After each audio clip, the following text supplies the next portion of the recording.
Hello everyone. I'm filming today from Benton Homestead's business office in Japan. Today we are going to be talking all about the startup visa to the business manager visa and taking a look at that entire process. Because the nature of this video is fairly complicated and it involves a timeline and a lot of numbers and things like that, I'll be filming while scrolling down the blog that I just wrote. As usual, if you are someone who prefers to read your content, feel free to hop on over to the Benton Homestead blog and go ahead and just read all this information. But for the rest of you, we'll read through it together and I'll add some additional commentary. All right, here we are on the Benton Homestead blog, and you'll see that the latest post is Japan Data, Startup Visa to Business Manager Visa, Complete Process. Let's take a detailed look back at our complete experience with the Japanese startup visa process, all the way through to receiving the business manager visa. I know many of you have been waiting for this video for quite some time, so to start, I'd like to thank you for being patient with me. I really wanted to outline all of the steps and to be as articulate as possible so that this can be considered a valuable resource for others. As you know, we've been very busy, so taking the time to write this blog and go back everything that's happened over the last many months took a long time, but I think you'll be happy with the result. Before we get into it, it's important to note that this is our experience. We are not experts on this subject by any means, and we only have our limited experience to share. We completed this process, received a 6-month startup visa, incorporated our business into a kabushiki gaisha, purchased 2 Akiya abandoned houses, renovated 1 house into Benton Guesthouse, received our Minpaku rental license, met the startup visa requirements within the allowed time frame, and successfully received our extension for business manager visa. When we started this journey, I quickly discovered there are limited resources for English speakers. I was encouraged when connecting with other foreigners living in Japan who were willing to answer my questions and provide suggestions. However, everybody I spoke with had received their Japanese residency from a different route, so while they didn't have any startup visa experience to share with me, they were happy to point me in the right direction for more information. So this is my way of paying forward all the generosity of those friendly strangers, some of whom have since become friends. I genuinely hope that by sharing our experience might help you and others to navigate this process also. Honestly, we wouldn't be writing these blogs or making YouTube videos if we didn't think it could help someone else to do the same. I'm continually encouraged by all the people who reach out to us who have questions and who hope to follow this path or a similar path to their own residency and life in Japan. Before we get into the details of our specific experience, I thought it would be helpful to take a look at the general process overview. If you look at the list here, we see the very first step is to determine which startup visa location you want to work with, which would be where you want to live and do business in Japan. This is because the startup visa currently is only offered in select locations, as I'll explain later. Then you would want to contact that municipality for their specific requirements, some of which vary slightly by the different cities and the different prefectures that offer the startup visa. You would then submit the paperwork they request along with your business plan for approval. You would continue to work with that municipality to refine your business plan, and once approved, you would receive their letter of recommendation. At that point, you can apply for your 6-month startup visa. You do that by going to your local Japanese immigration office with the letter of recommendation, your visa application, and the other required documents for your visa application. And once approved, you receive your 6-month residency card. During the 6-month time frame, you would work toward opening your business in Japan. The startup visa requires that you either hire a minimum of 2 employees or you fund your business account with 5 million yen. With the current exchange rate, that's between 33 and 34,000 US dollars. You would also need to rent a physical office space for your business address. There are many other steps to opening your business, but these 2 are the specific requirements as outlined for the startup visa. After opening your business, you would apply for the Certificate of Eligibility for your Business Manager visa, and once approved for that, you can apply for the Business Manager visa for 1 to 3 years. Typically, at this point is when it's considered standard to physically move to Japan. However, we completed the entire process from within Japan. It's important to note that we did hire professionals. I can honestly say that we couldn't have completed this process without the assistance of some Japanese professionals. Initially, I thought we would be able to navigate the process on our own, based on Evan's Japanese level and our previous lived experiences. And we did successfully purchase 2 Akiya houses without any additional help beyond our local realtor, Shimanami Property. But we quickly realized there is a reason that some Japanese business people have entire careers doing this kind of thing. When in Japan, there are certain ways of doing business that we may not be familiar with. These professionals know what to expect, so they've saved us time, expense, headache, and heartache.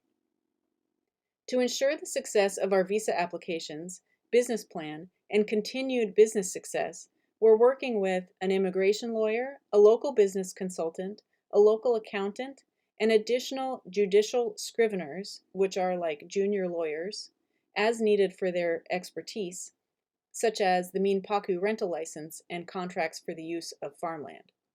This makes up our team. Moving on to the timeline of the events of our experience takes us back across the sea to Mexico. In early 2021, we started researching our ideal locations within Japan.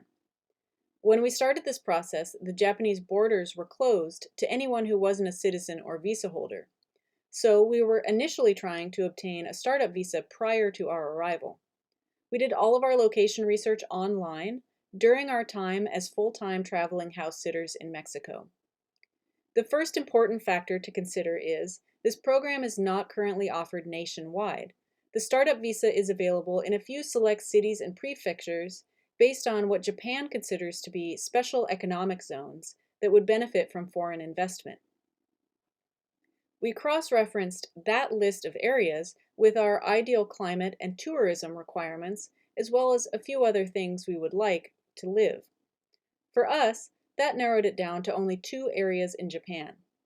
At that time, we contacted the startup visa officials in those 2 locations, as well as realtors, other foreigners in the area, other farmers, and anyone who may be able to advise or assist in this process. We were very strongly drawn to Ōmishima Island in the Seto Sea, which is part of Imabari City in Ehime Prefecture. We first reached out to them in late 2022. The city officials were quick to schedule an online video interview with 13 attendants, which made us feel like they were genuinely excited to work with us for the process. So, step 1 was to determine a location within Japan where the startup visa is offered. Next on the timeline of events is February 2023, travel from Mexico to the US to Japan. After Japan's borders opened back up to tourists, we started planning our route from Mexico to Japan, despite having not actually started the startup visa process. We were advised that it could be easier to complete in person. We still had a few months of house sits scheduled ahead of us, so we had time to plan. We drove from Mexico to the US, where we had 2 fast-paced weeks to complete numerous important stateside tasks, including selling our car and renewing our driver's licenses. February 16. Upon arrival in the Tokyo airport, I was a little worried that we wouldn't get the full 90-day tourist entry, or we would be asked to show departure tickets, because we only had accommodations booked for the first few weeks, and we didn't have exit flights booked. So I prepared an itinerary in English and Japanese that explained we were going to Ōmishima Island to purchase a house. Despite my concerns, the friendly welcoming agent gave us both 90-day tourist stamps in our passports. While we were at the airport, we also stopped by the plant quarantine inspections desk. Evan went through the process of importing some seeds for our future farm business, which meant we had to show them our phytosanitary certificate received before departure from the US and allow their agents to inspect the seeds on arrival. I'll make a video covering that if anyone's interested. Step 2, arrive in Japan and receive 90-day tourist entry at the airport. From March to May 2023, visit the Imabari City office to begin the startup visa process. February 17. After one very short night in Tokyo, we caught the Shinkansen bullet train to Fukuyama, then caught a bus to Ōmishima Island. Immediately upon arrival, we were welcomed by everyone we met as new friends and future neighbors. We spent a little over 1 week on a pseudo-vacation and reconnaissance mission to scope out Ōmishima, make some initial connections, get our bearings, and visit some potential Akiya abandoned houses to purchase. Then we had to get to work. March 1st, we rented a room in Imabari for 1 month so we could be closer to City Hall for meetings. We spent the first 2 weeks putting the finishing touches together for our application, which involved printing and completing the documents as outlined on the Imabari City Government website, getting resume photos, gathering financial statements, and most importantly, finalizing our business plan. As you can see in the picture here, this is a screenshot of the Imabari City website outlining their startup visa application workflow and documents.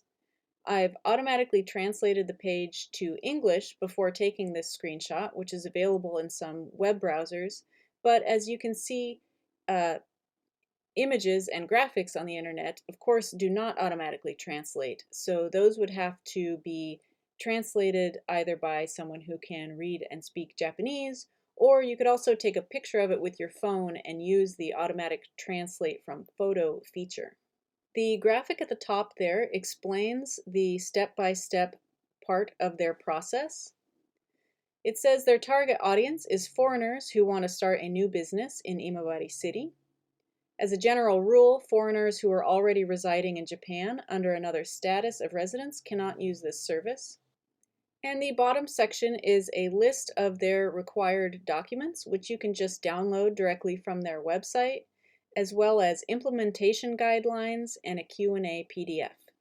On March 13th, we submitted the first draft of our completed startup application to Imabari City. They wrote back to schedule a meeting very quickly and informed us that they would also provide an interpreter, which was very nice of them. March 15th, we had the first startup meeting with Imabari City, my birthday, and just 2 days after first contact. We sat down in a meeting room across the table from 3 city employees and a translator. They outlined the process for us and asked further questions about our business plans and hopes for the future. At this time, they suggested we hire a local business consultant to help us with the revision process, which we were happy to do. They also hired their own business consultant to represent the city as another pair of eyes and as a way to provide a counterpoint. March 25th. We returned to Ōmishima at this point, renting a room in a friendly older lady's home. It was an inconvenient location on the other side of the island, so we had to walk, ride bikes, or bus every day. But our experience staying with her for a few months was really wonderful. March 27th, we put a deposit on our first Akiya abandoned house, which would become Benton Guesthouse. This was important to note because the guest house was one of our business plan's 3 main income streams. We immediately started cleaning with the approval of the seller prior to the actual purchase. At this point, we started assembling our team of professionals. We hired Mizobuchi-sensei as our business consultant, who was recommended by Imabari City for being bilingual. He previously had lived in Oregon, which is where Evan and I are from. And we hired Shimizu-san as our immigration lawyer, recommended by the friendly man behind the website, Cheap Houses Japan. Over the next month, we worked very closely with Mizobuchi-sensei to revise our business plan. The document that we originally created was very technical, discussing things like crop rotation, land and soil restoration, biochar, the benefits of horizontal beehives, on and on. The document we ended up submitting was completely transformed, focusing instead on our story, why we want to live in Japan, and financials, backed with market comparison research and price points. I mentioned our business plan had 3 main income streams. That's the guest house, honey and small-scale natural farming, and my photography. I should note that these revisions and meetings were not as intimidating as I feared they might be. From the moment we sat at the table with Imabari City employees, our business consultant, and their business consultant to hash out our business plan and talk things over, we quickly realized that every single person at that table wanted us to succeed. They were providing point counterpoint back and forth and throwing things around, not in hopes of denying our application or deciding that they didn't want us to be an Imabari, but to actually give our application the best possible chance of success.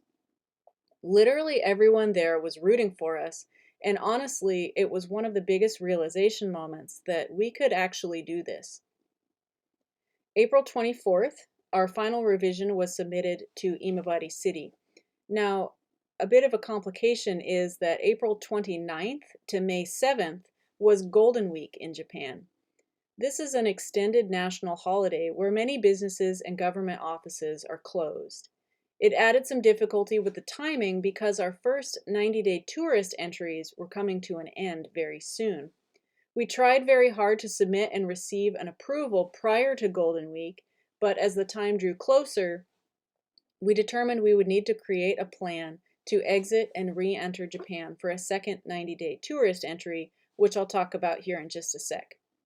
If we had started working with professionals earlier in the process, possibly from Mexico or the US, and our time window had not included Golden Week, we could have completed the process within the first 90-day tourist entry. Please note that I highly suggest this for others. Start working with assistance from the very beginning. It is absolutely worth it. On May 10th, just 1 week before our first 90-day tourist window expired, we officially purchased our first Akiya house. Now we could begin the real renovations. And on May 12th, we received the letter of recommendation from Imabari City. This is like our golden ticket to take to immigration.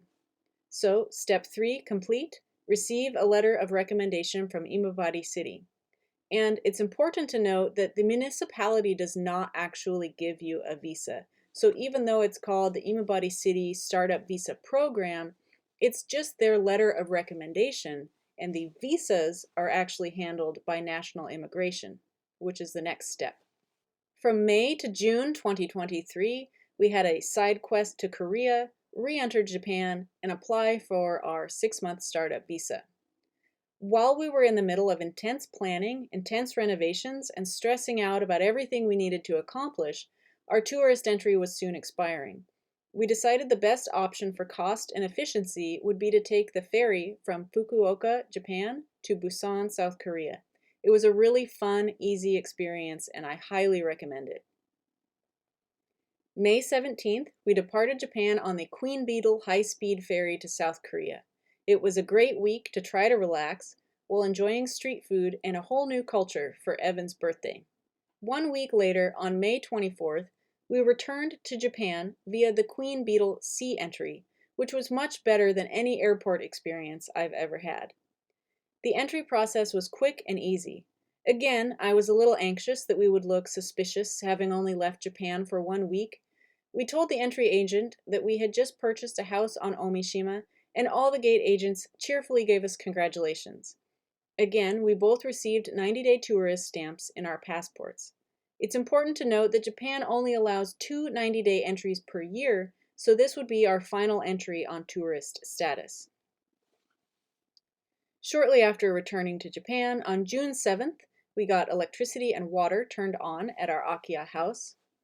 During this time, we worked closely with Shimizu-san to prepare our official visa application. While future applications could be submitted online on our behalf, this application required us to submit the paperwork in person at the Matsuyama Immigration Office. That's a little over an hour away from us. After collecting and preparing everything we needed for the application, Shimizu-san mailed us the original documents for us to submit. We could have hired his service to come to immigration with us, but we opted to go by ourselves. On June 18th, we took the bus, then train, from Ōmishima to Imabari to Matsuyama. We stayed in a hotel the night before so we could go to the immigration office first thing in the morning. We really had no idea how long it would take. On June 19th, Our processing time at the Matsuyama immigration office could not have been any easier. We entered the office at 9 a.m. and gave our paperwork to the desk clerk. He looked over the papers and asked us to please take a seat. Within an hour, we walked out of the office with our 6-month Japanese residency cards. Evan's visa was officially titled Business Manager, despite being called the 6-month Startup Visa, and my visa was Spouse, with the additional stamp on the back allowing me to work part-time. I should note that the application included a form for change of residency status from tourist to visa holder. Many people might tell you that this cannot be done from within Japan, but we changed from our second 90-day tourist entry to resident status at the immigration office within Japan. So, step 4 complete. Receive the 6-month startup visa for residency in Japan. Fast forward a little bit to August 2023, and we formally open our business in Japan. Opening a business during the 6-month window is one of the mandatory steps for the startup visa. The process of incorporating our business involved many steps of its own, including registering a personal inkan stamp, receiving a Juminhyo residency document, opening a Japanese personal bank account, funding your personal bank account, providing the bank with the paper trail to prove that the funding source belongs to you and was obtained legally, drafting and submitting articles of incorporation, registering a business inkan stamp, registering a different business inkan stamp only for bank use, opening a Japanese business bank account, transferring funds from your personal account to your business account to fund the business, and establishing a physical office outside of your home address, among other steps. So I will not be covering all of that here, but will definitely be making a video in the future. On August 1st, Benton Homestead Limited officially becomes a Kabushiki Gaisha Japanese Stock Corporation. So step 5 complete, incorporate our business in Japan. August to December 2023, we completed the remaining startup visa requirements. On June 25th, our first Akiya was renovated enough that we could move in. It was still very much camping. With no kitchen, we got by with a single burner butane cooktop and instant hot water boiler, and with no hot water, we went to nearby onsen for showers and hot soaks. We continued renovation work daily in order to receive our fire department certificate, Minpaku rental license, list on Airbnb, and host our first guests prior to our upcoming business manager visa extension application. This is in order for us to show immigration that we are in fact making progress on our business and already generating some income to support ourselves in Japan. So, looking at the dates, August 8th, we had our first of 3 startup visa progress meetings with Imabari City. This is one of their requirements to meet every 2 months so they could monitor progress and submit suggestions. August 22nd, we began working with a contractor for the Minpaku rental license fire alarm requirements. October 2nd was our fire department inspection for the Minpaku rental license. October 17th, we had our second of 3 startup visa progress meetings with Imabari City, and both of these first 2 progress meetings took place at their office in Imabari. October 20th, we received the fire department certificate for the Minpaku rental license, and it took until November 16th to finish that application, submit it, and then receive the Minpaku rental license.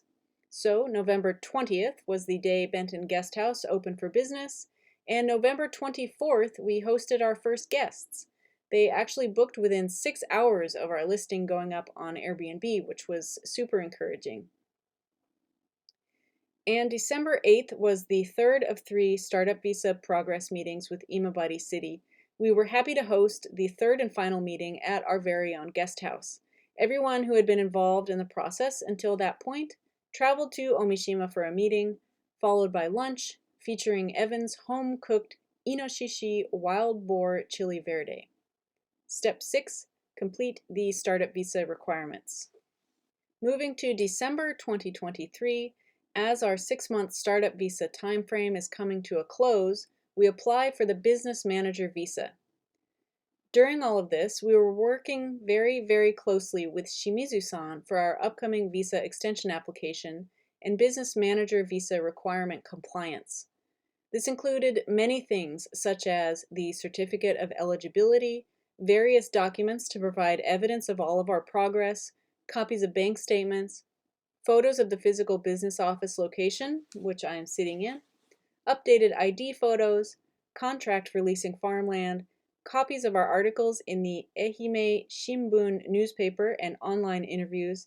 You get the idea. Shimizu-san informed us that he submitted over 20 supporting documents with our application. He's a very thorough and attentive immigration lawyer, and I know we couldn't have done this without him. December 25th. Christmas is not a national holiday in Japan, so we were overjoyed to receive an email from immigration on Christmas Day. We received a somewhat vague email that said our application had been processed and requested our appearance at the Matsuyama immigration office within a certain time frame regarding our visas. Shimizu-san assured us it would be good news, but we couldn't find out the details until we arrived. December 26th, the next day, we traveled again to the Matsuyama immigration office and were delighted again that the process took less than an hour. We walked out of the office with our new one-year Japanese residency cards. Again, Evan's visa was business manager and my visa was spouse with the additional stamp on the back allowing me to work part-time. Step 7. Receive the one-year business manager visa. That is a complete overview of our process, and at that point, we did it. You can see in the photo there the Imabari city employees, Evan in the back, our accountant Sakai-sensei, our business consultant Mizobushi-sensei, and the city's business consultant as well. The photos of Evan and I with thumbs up were taken right after we got our cards. Here's the information everybody really wants to know, and that's the 6-month startup visa to the one-year business manager visa financial numbers. So here are my numbers broken down into a few categories for our specific expenses. The first is costs to obtain the startup visa.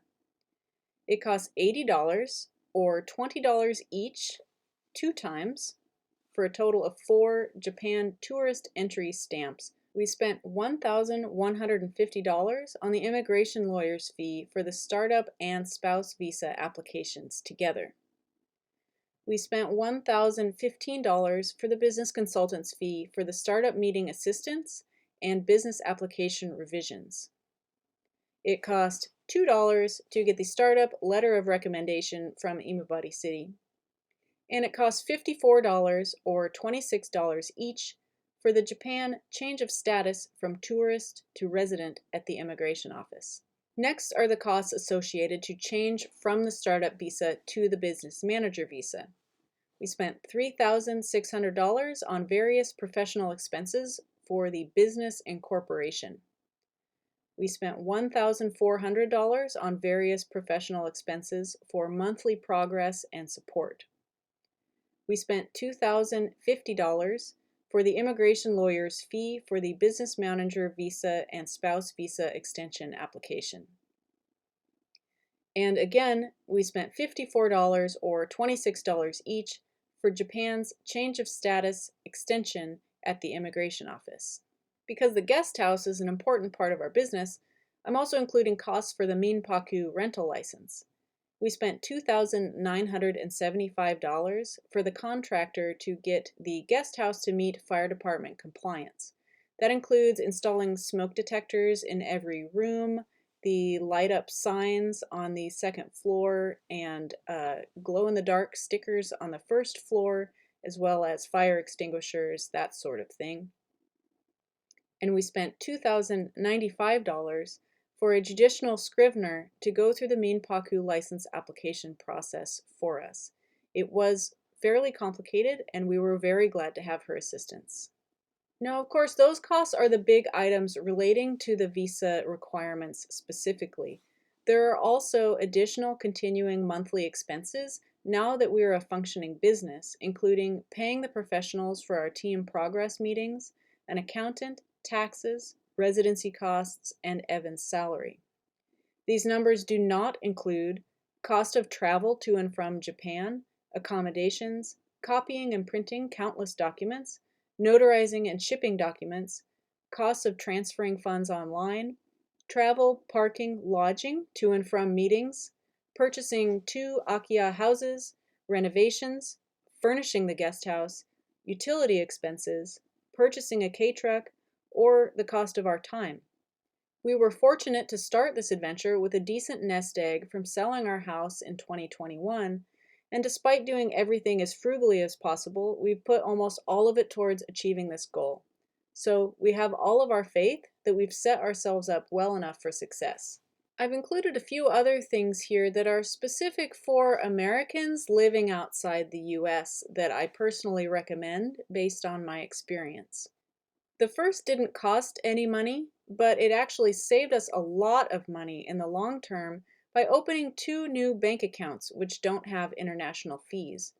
I'll make another video covering this topic if you're interested, so please let me know if you are, because we have been able to earn points on our purchases instead of having international fees ding us, as well as withdraw money in foreign currencies from ATMs in those countries without incurring ATM fees. We spend $100 a year to have a digital nomad mailbox, street address, and mail forwarding system.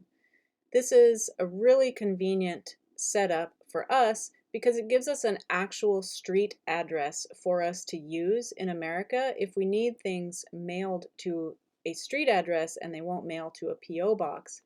And that street address also serves as a place that can hold on to our mail or packages, scan documents, and then also package things together and mail to us, and I take care of it all online. An additional expense was a one-time $65 verification process to open the digital mailbox from an online notary to prove our identity in order to open the address. And it cost $1 to submit the USPS change of address to the new digital mailbox. Some other necessary documents that make our life easier outside of the US. Right before we left, we spent $275, or about $135 each, to renew our US passports for 10 years. During our short time in the US before coming to Japan, we renewed our Louisiana driver's licenses for 6 years, and that cost about $35 each, or $70 total. And for $40 or $20 each, we renew our international driver's licenses annually. This can also be done from outside the US and is a very easy process. Now, one thing to note about driving in Japan, and this is going to be a fairly major upcoming expense, is that while obtaining and renewing your international driver's license from outside the US is simple and affordable, Japanese residents can only use a non-Japanese driving license for 1 year after obtaining residency here. So, our international licenses are still going to be valid for some time and can be renewed indefinitely. As long as our US driver's license is still valid, we will still need to obtain actual Japanese driver's licenses prior to the 1 year mark of our residency, and that's coming up before summer. So of course, the natural question at this point is, what happens next? Now, this year is a major test of our endurance and ability to nurture our freshly launched business. We will continue to work hard to boost Benton Guesthouse bookings, maintain our 5-star rating on Airbnb, renovate abandoned farmland, start producing and selling honey along with other products, start selling produce at the Michi no Eki Farmers Market, which we were just recently accepted into, and hopefully have some photography clients as well. We will start our next visa extension application process a few months prior to our current visa expiration, which will be December of this year. At that time, we will work again with Shimizu-san to prepare our application and supporting documents to show immigration that we are following our business plan as outlined, establishing our income streams, and generating the income we proposed we would. The extension deadline will mostly rely on whether or not we can show evidence that we have been successful during our first year in Japan. We hope next time to receive a 3-year business manager visa. That would take a ton of pressure off, and our immigration lawyer thinks that will be the successful outcome. Now, I would be remiss if I didn't inform you at this point that Japan has announced some changes to the startup visa in the future. I do not want to make any sort of speculations until I read an official announcement from the Japanese government, but it has been reported that some major changes to the startup visa could be changing the name to entrepreneur visa, offering the program nationwide as opposed to certain areas that would be huge, and extending it from 6 months to 2 years. That's a huge change. Again, no formal announcement has yet been made, so please do not take that information as fact until such time, but it could happen at some point in 2024 or 2025. And due to the recent announcement of Japan's brand new digital nomad visa, it does seem pretty likely that these and more changes will be occurring in the somewhat near future. So feel free to click on those links for some additional reading. As always, thanks for coming along on this long journey with us. I really hope you found this information helpful for your own journey to Japan, or at least find it entertaining or interesting. Some upcoming related blogs and videos that you can look forward to have to do with real estate, our Akiya house purchase process as tourists and the purchase process as residents, as well as how those two differ, the Minpaku rental license process, opening a Japanese bank account, the 2 best U.S. bank accounts for traveling internationally, the Japanese Kabushiki Gaisha Business Incorporation, purchasing and registering a vehicle in Japan, and some big news that we have, and some big news with more details coming soon that we're happy to announce,